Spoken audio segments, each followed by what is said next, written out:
guys, welcome back to Glam Finds, and I'm here because I did not do a winter designer list.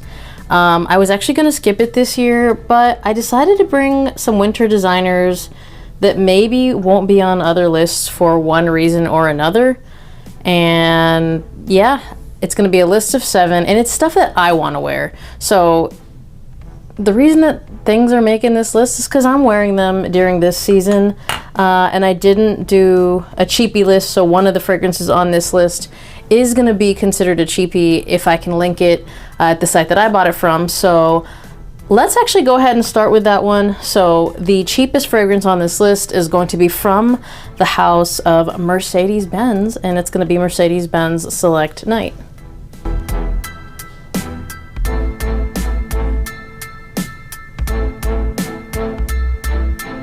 Now, if you watched my video with Mika where she rates a lot of my new fragrances, she really liked this one. And if you want more information on this, because I don't want to make this a long video, watch my video on it.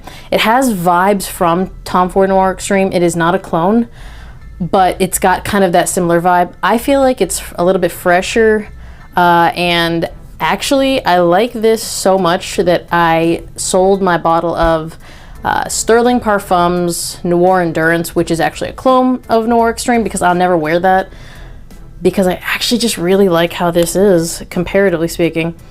Again, it's sweet, it's got a little bit of spice, but it's got a nice dose of freshness that I feel like makes it wearable year-round, for like date nights.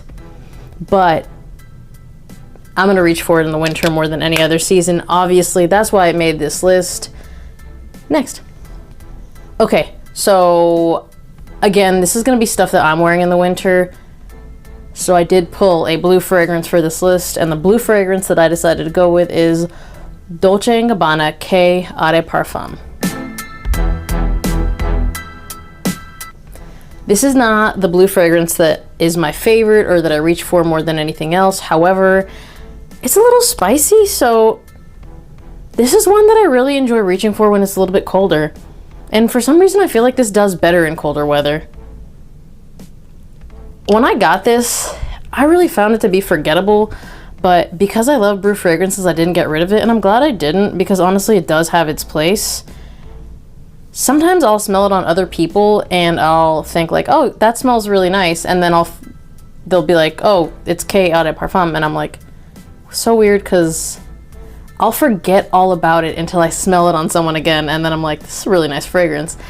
Again, not groundbreaking. It's blue, but it's got a little spice. It's got some of that pimento. It's got fig. I really like it. So I think a lot of people probably reach for this in different seasons. I like how it plays off of my skin in the cold. So for winter, this is the one I'm reaching for. Obviously, you probably thought I was going to say Y Eau de Parfum, which I reach for a lot every season, but I wanted this list to be a little different, and I feel like this is a really good option. Next. All right, let's do one that is discontinued, but you can still pick up. And it's gonna be from the house of Polo, and it's Polo Supreme Leather. Now, even if you don't care too much for leather fragrances, I think you can definitely pull this off. To me, this is pretty sweet. It's kind of got like this honey sweetness to it. It's super smooth. I really find it super sexy. I'm actually surprised I haven't done the full video on it yet. It will eventually come out. I need to catch up on a lot of videos. If you haven't tried this, definitely try it. I mean, worst case scenario is you pick a bottle of this up, and because it's discontinued, you can sell it like a year or two down the road for a lot more. I like it though. I'll never get rid of my bottle. Again, like, it's such a really smooth, not too sweet, very wearable leather, and I find it to be really sexy. If you have this, comment down below, because I don't feel like this one gets a lot of love. I love it for winter. Next. All right, so this next one I'm adding to the list because no one ever talks about it. I feel like it's just the flanker that no one ever cared about.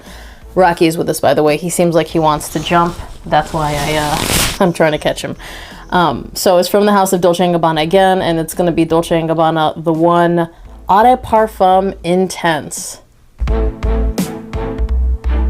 I tend to forget about this one, but every time I wear it, I get a ton of compliments.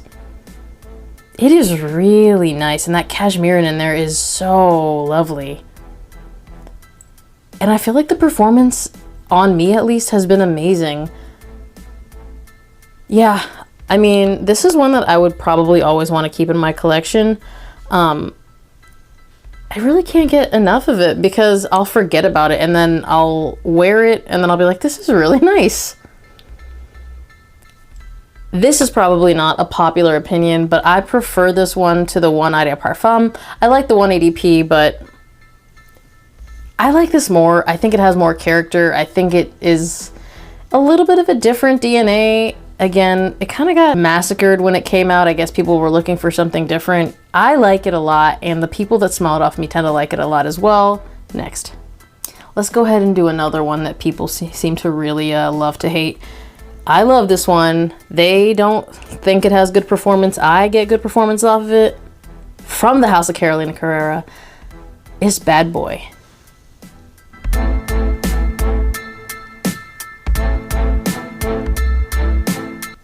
This is the EDT, and this has a cacao note, and I can't wear this without getting compliments. And the first time I wore it, I went pretty noseblind to it, but after that, I was just constantly getting compliments from it. But I think it smells so good, and when I wear it in the winter, I love the experience that I get, and it's like that chocolatey scent. It's kind of got that cacao note.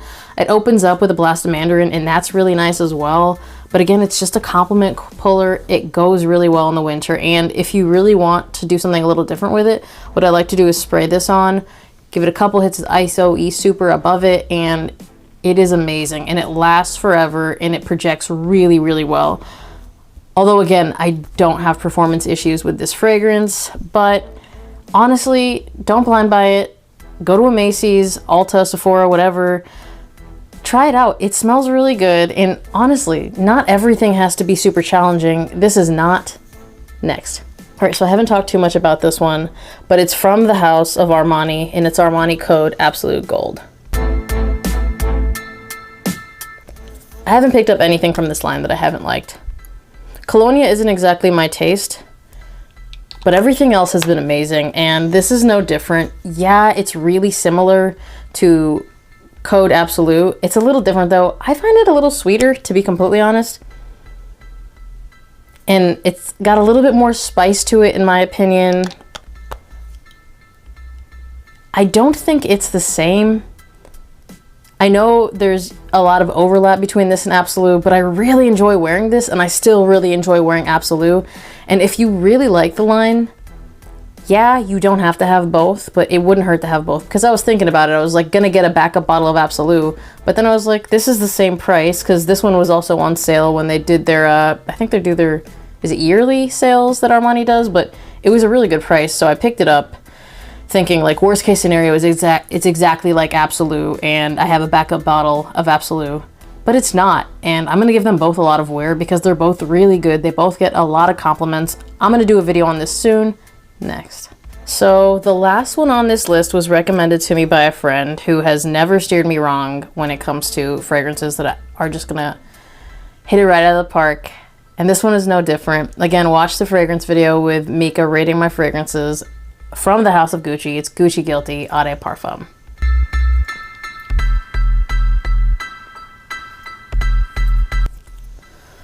So this has some similarity to Gucci Guilty, obviously, but I feel like this is denser and it works really well in the cold. So to me, it still has that nice, fresh, clean DNA, but it has a little bit of added rose and a little bit of spicy chili pepper, but it doesn't come off as chili pepper. Just the way everything is blended, it's just a denser version of Guilty with a little bit more class and a little bit more character. You're gonna get the rose, you're gonna get the woods, you're definitely gonna get the lavender, making it still pretty fresh and clean. You're gonna get a little bit of that pepper, making it a little bit spicy. There's balsamic vinegar in here. Let me tell you something. I don't really smell it. I think they're going for the feel of it, but I don't really pick that up, which I'm glad, because I feel like that would probably give this fragrance kind of like a feet smell, and it doesn't smell like that. It smells amazing, actually. And it's a compliment getter, and it's got that density that you'd want for the winter, and it's got that sexiness that you'd want for any time of the year. And I really like it. I'm gonna be reviewing it really soon. I have 3 on this list that need to be reviewed. I am catching up. You can let me know what you want me to review first, and you can let me know what you're going to be wearing this winter when it comes to designers. If you've tried any of these, let everyone know what you think down below. Performance, scent, when you wear them, etc. You guys already know, people read the comments. Thank you guys for watching, and I will see you guys on the next one. Bye!